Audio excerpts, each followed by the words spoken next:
हाय दोस्तों, मैं अनिल आप सभी का आपके अपने चैनल में स्वागत करता हूं। आइए हम सभी एक प्रश्न देखते हैं जो कि प्रश्नावली 4 के अभ्यास 4.3 से 10वें प्रश्न होंगे। प्रश्न देखिए, कहता है कि मैसूर और बंगलौर के बीच के 132 किमी यात्रा करने में एक एक्सप्रेस रेलगाड़ी सवारी गाड़ी से 1 घंटा कम समय लेती है। मध्य के स्टेशनों पर ठहरने का समय ध्यान में न लिया जाए। मतलब कि मैसूर से बेंगलोर के बीच छोटे छोटे स्टेशन होंगे, स्टॉपेज होंगे, तो वहां पे ठहरती है तो उसको काउंट नहीं किया जाए, ऐसा बोल रहा है। यदि एक्सप्रेस रेलगाड़ी की औसत चाल सवारी रेलगाड़ी की औसत चाल से 11 किमी अधिक हो तो दोनों रेलगाड़ियों की औसत चाल ज्ञात कीजिए। मैं आपको बता दूं कि 8वें प्रश्न आप लोगों ने देखा है। 8वें प्रश्न में क्या था कि एक रेलगाड़ी दूरी तय करती है, ऐसा प्रश्न था। कितने का? 360 किलोमीटर का। और उसमें उसका चाल पूछा हुआ था। तो इसमें एक चीज समझिए कि उसमें था कि 1 घंटा कम समय लेती है कब? जब 5 किलोमीटर अधिक हो जाता हो। यहां औसत चाल 11 किलोमीटर अधिक हो जाता है तब 1 घंटा समय लेती है। यानी कि सेम प्रश्न है, केवल डाटा ये परिवर्तित कर दिया है। औसत चाल ज्ञात करेंगे, दोनों रेलगाड़ियों की औसत चाल ज्ञात करनी है। तो सेम डाटा है तो हम ज्यादा इसमें समझाएंगे नहीं, आपको केवल बनाना सिखाएंगे। चलिए लिखता हूं मैं हल अर्थात सॉल्यूशंस, दिया है अर्थात गिवन,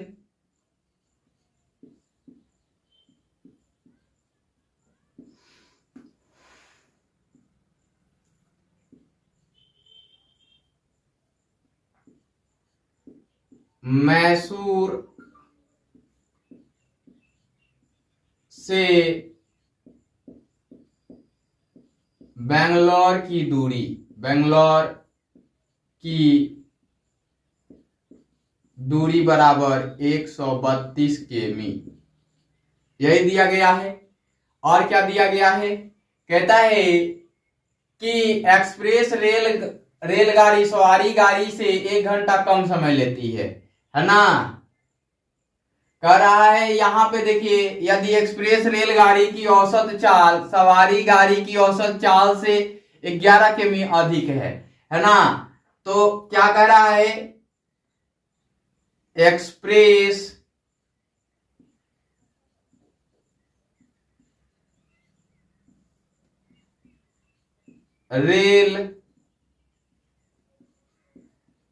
रेलगाड़ी की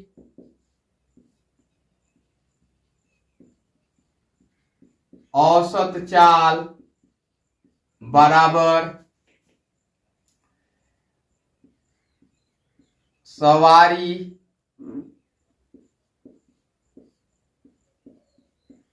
गाड़ी की औसत चाल प्लस 11 km, है ना। ये है। अब क्या दिया गया है कि चाल में वृद्धि होने से एक्सप्रेस रेलगाड़ी सवारी गाड़ी से 1 घंटा कम समय लेती है ना। सवारी गाड़ी से 1 घंटा कम समय लेती है। तो सवारी गाड़ी द्वारा लिया गया समय,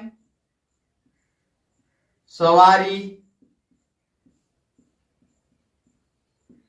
गाड़ी द्वारा लिया गया समय बराबर है एक्सप्रेस रेलगाड़ी या गाड़ी द्वारा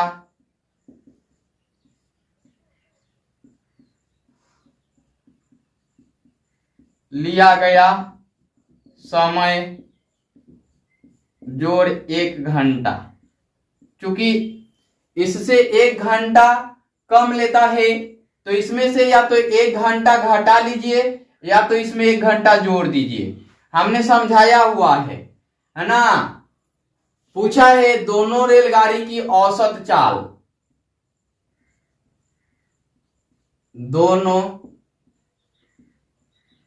रेलगाड़ियों की औसत चाल, गाड़ियों की औसत चाल बराबर वाट क्या होगा।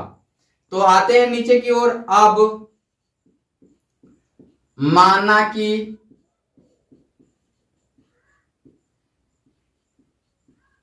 सवारी गाड़ी की औसत चाल बराबर x किमी पर आवर। फिर लिखते हैं तो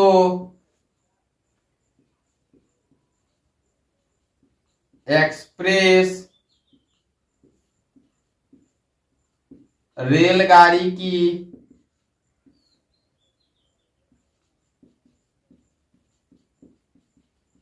औसत चाल बराबर x plus 11 km per hour. km per hour हो गया। अब यहां तक तो समझ गए, तो आगे का स्टेप भी समझ आ रहा होगा, है ना। ये हो गया। तो अब इसके अकॉर्डिंग आप जब इसका वो निकालेंगे कि लिया गया समय, है ना, तथा या लिख सकते हैं फिर, है ना, हमने तथा ही लिख लिया, सवारी गाड़ी द्वारा लिया गया समय, है ना, सवारी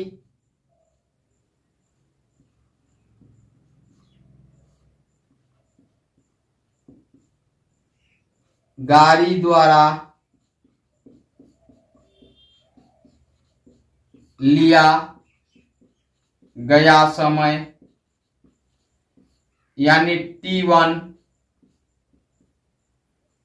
बराबर 132 बटा में x आवर, ये होगा। और आगे लिखते हैं एक्सप्रेस, ध्यान दीजिए, एक्सप्रेस रेलगाड़ी द्वारा लिया गया समय T2 बराबर 132 बटा में x प्लस 11 घंटा, ये होगा।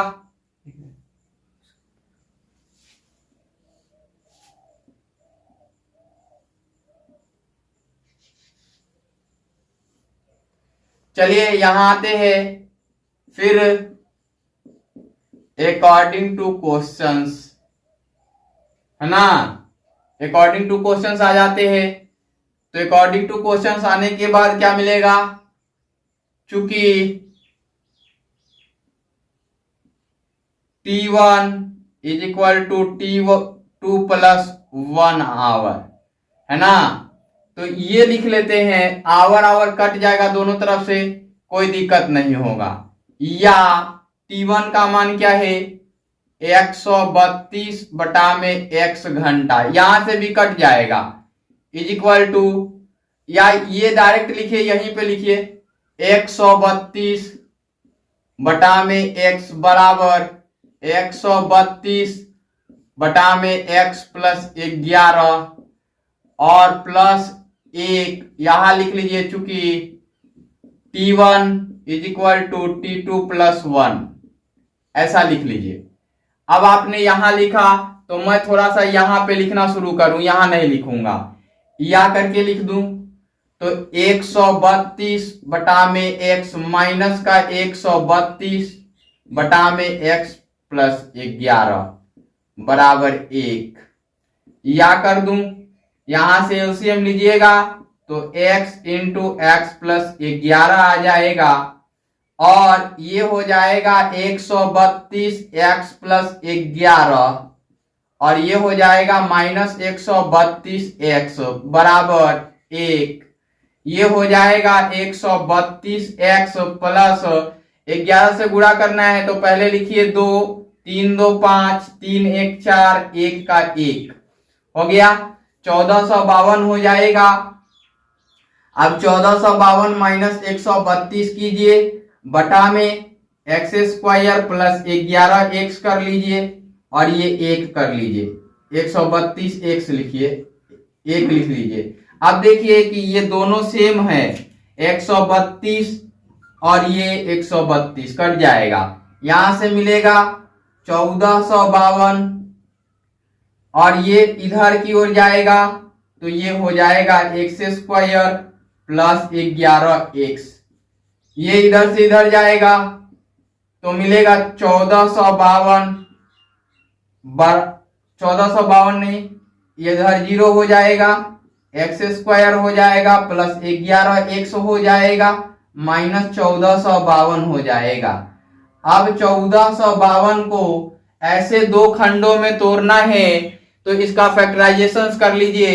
1452 का फैक्टराइजेशन कीजिए 2 से तो 7 और 2 दूना 4 और 2 छंके 12 है ना, फिर 2 से तो 2 तिया 6, 2 छंके 12, फिर 3 से 3 एकम 3, 3 दूना 6, 3 एकम 3, फिर कितने से कटेगा 11 से तो 11 बार में जाएगा। अब देखिए ऐसा दो खंड करना है जिनका गुण अंतर क्या हो जाए 11x हो जाए, तो देखिए ये 11 चौक 44 बनाएगा और ये 11 तिया 33 बनाएगा, तो 44 और 33 का अंतर 11 होता है।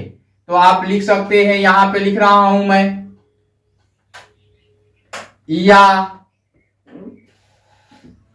0 बराबर एक्स स्क्वायर प्लस का 44x चूंकि प्लस अधिक है, माइनस का 33x और माइनस 1452 या करके लिख लेते हैं। 0 बराबर x कॉमन हो जाएगा तो x प्लस 44 हो जाएगा, यहां से माइनस 33 कॉमन होगा तो x प्लस 44 होगा। अब देखिए x प्लस 44 कॉमन हो जाएगा तो x प्लस 44 कॉमन ले लिया आपने, ये x माइनस 33 हो गया, x माइनस 33 हो गया, यहां हो गया 0 और इंडिविजुअल 0 करते हैं,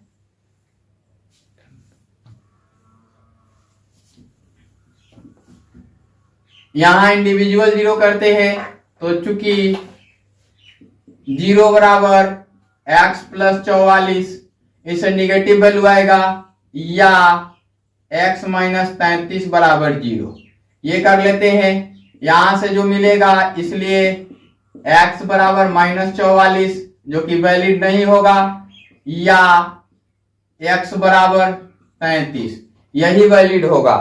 तो हम लिख देते हैं यहां पर, ये वैलिड नहीं है, ये वैलिड है। अब देखिए कि आपने यहां सवारी गाड़ी का औसत चाल क्या माना था, x किमी पर आवर, तो यहां पे लिख सकते हैं, बाकी मैं इसको मिटा देता हूं, ये तो आपने लिख लिया होगा, चलिए इसको मिटाता हूं मैं, है ना।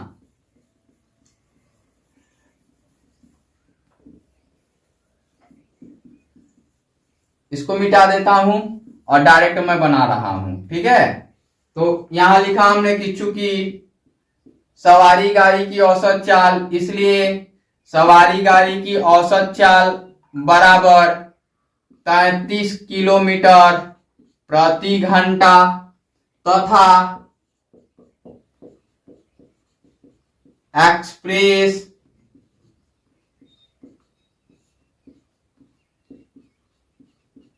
रेलगाड़ी की औसत चाल बराबर x प्लस 11 किलोमीटर प्रति घंटा, या एक्सप्रेस रेलगाड़ी की औसत चाल बराबर 33 प्लस 11 किमी प्रति घंटा। इसलिए एक्सप्रेस रेलगाड़ी की औसत चाल बराबर 44 किमी प्रति घंटा। ये उत्तर बन गया एक, और एक ये उत्तर बन गया, दोनों उत्तर बन गया। उम्मीद करता हूं कि समझ आ गया होगा। समझ आए तो लाइक शेयर कमेंट करना ना भूले। इस वीडियो में इतना ही। Bye bye, take care.